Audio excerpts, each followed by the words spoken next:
Kalau tadi kan baru sampai ke menentukan akun yang terlibat. Nah, sekarang kita lanjutkan ke menentukan mana yang di debit, mana yang di kredit.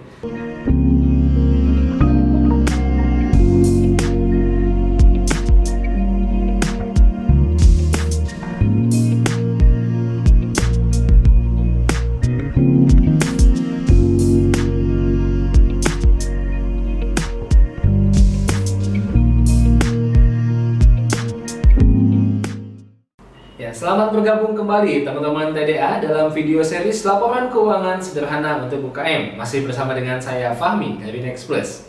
Dan teman-teman TDA, di video sebelumnya kita sudah sama-sama melihat bagaimana contoh dari menentukan debit dan kredit ya dari setiap akun yang terlibat dalam sebuah transaksi gitu ya. Jadi tadi udah latihan, sudah menghafal mantranya juga gitu kan ya, dan juga sudah melihat bagaimana contoh transaksinya, bagaimana contoh penerapannya. Nah, kali ini saya akan menunjukkan ke teman-teman sekalian melalui live demo ya, bagaimana kita menentukan atau menentukan debit dan kredit dari setiap transaksi langsung di softwarenya. Kita masih menggunakan software Exact, masih melanjutkan ya live demo di video yang sebelumnya.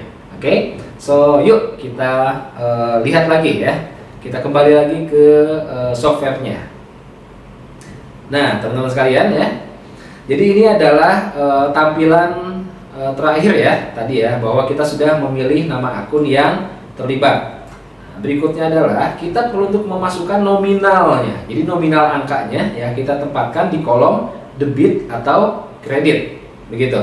Nah, namun sebelum saya melakukannya, saya ingin teman-teman silakan saya akan tunjukkan dulu ke teman-teman. Di sini ada sheet daftar akun, ada sheet jurnal tempat kita menginput transaksi, ada sheet laba rugi dan sheet neraca.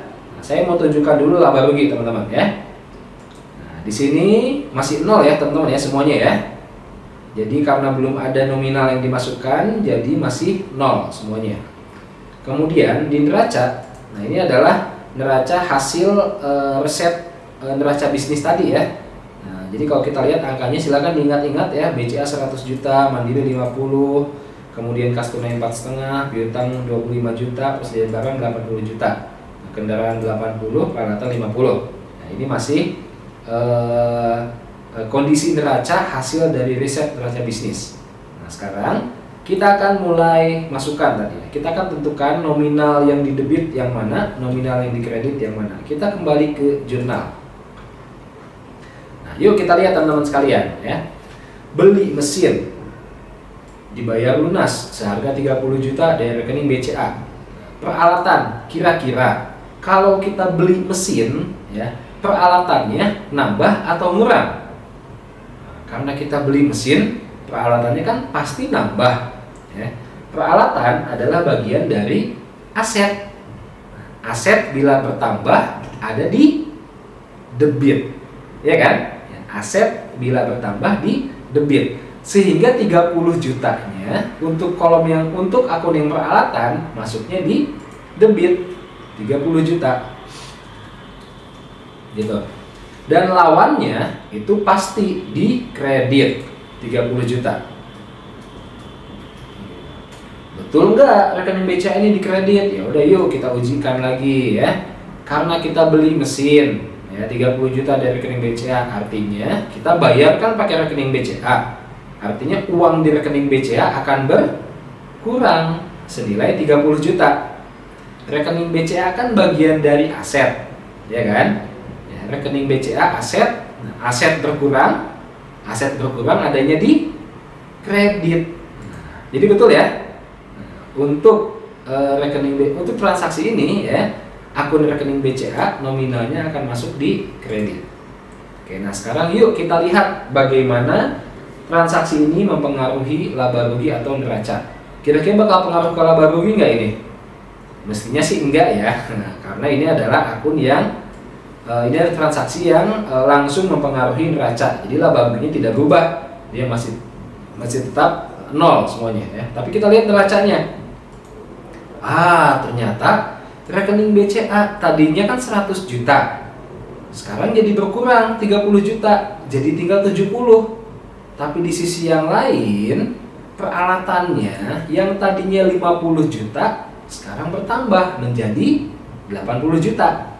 Nah, jadi teman-teman bisa melihat nih bahwa pada saat saya memasukkan transaksi ke jurnal ya, secara otomatis neracanya terupdate dengan sendirinya. Nah, gitu teman-teman ya. Jadi kita sudah tidak perlu lagi merunut transaksi betul-betul satu persatu, ngupdate-nya nggak usah ya. Cukup update aja di jurnal, nanti laba rugi neracanya keupdate secara otomatis. Begitu. Sekarang yuk kita lanjut ke transaksi kedua. Penjualan produk 100 pieces 5 juta.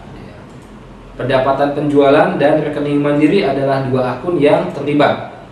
Oke, sekarang kita pengen tahu nih untuk pendapatan penjualan 5 jutanya ditaruh di debit atau di kredit ya. Gitu ya. Nah, kalau kita ada penjualan produk, berarti pendapatannya bertambah atau berkurang. Kalau kita menjual produk, berarti pendapatannya pastinya bertambah dong, ya kan? Ya, jual produk berarti pendapatan bertambah. Nah, pendapatan bila bertambah adanya di kredit. Nah, gitu kan? Ya, jadi 5 juta masuk di sini. Lawannya udah, kalau mau ambil gampangnya lawannya sudah pasti di debit, begitu.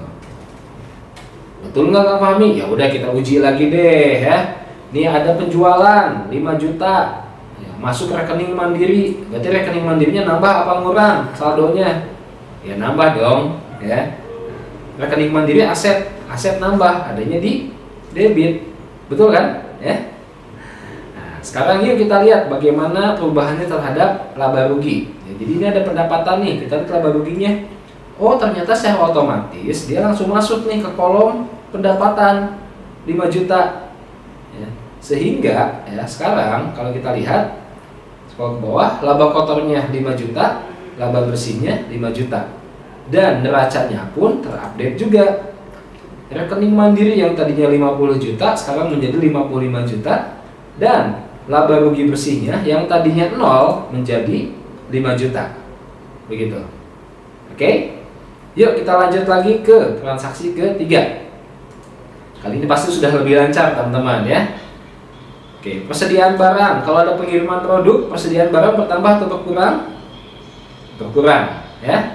Persediaan barang adalah aset lancar ya. Aset bila berkurang adanya di kredit. Nah, jadi 4 jutanya di kredit. Dan yang satunya di debit. Dan sekarang kita lihat laba ruginya pun keupdate lagi ya.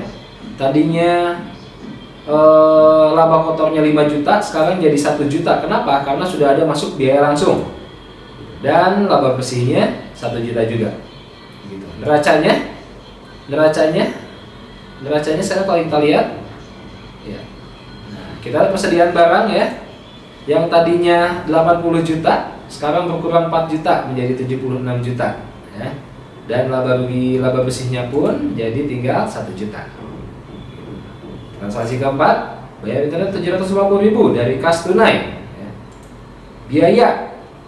Biaya internet nih berarti ya, biaya listrik internet telepon. Kalau kita bayar berarti biayanya bertambah ya kan. Biaya bila bertambah adanya di debit. Nah, jadi di sini 750.000. Kemudian lawannya pasti di kreditnya. Dan kita lihat laba ruginya sekarang. Nah, biaya listrik dan teleponnya bertambah 750.000 sehingga laba bersihnya berkurang menjadi 250.000. Dan di neraca kas tunainya berkurang 750.000 ya, dari 4,5 juta menjadi 3.750.000, dan laba bersihnya menjadi tinggal 250.000. Dan inilah posisi update dari neraca setelah keempat transaksi itu dimasukkan. Oke, nah teman-teman sekalian, seperti itulah bagaimana kita melakukan bagaimana kita menentukan ya debit dan kredit dari setiap akun yang terlibat. Nah, teman-teman sekalian, semoga teman-teman nanti bisa mempraktekkannya ya. Dan kita akan lanjut ya ke video yang berikutnya. Kita akan wrap up ya. Kita akan review semua yang sudah kita pelajari di bagian kedua ini ya. Nah, tapi bukan di video ini tentunya, di video yang berikutnya. Stay tune, sampai jumpa di video berikutnya teman-teman TDA sekalian. Terima kasih. Sekarang saya mau mengulas kembali apa yang sudah kita lakukan, yang sudah kita pelajari bersama di bagian kedua.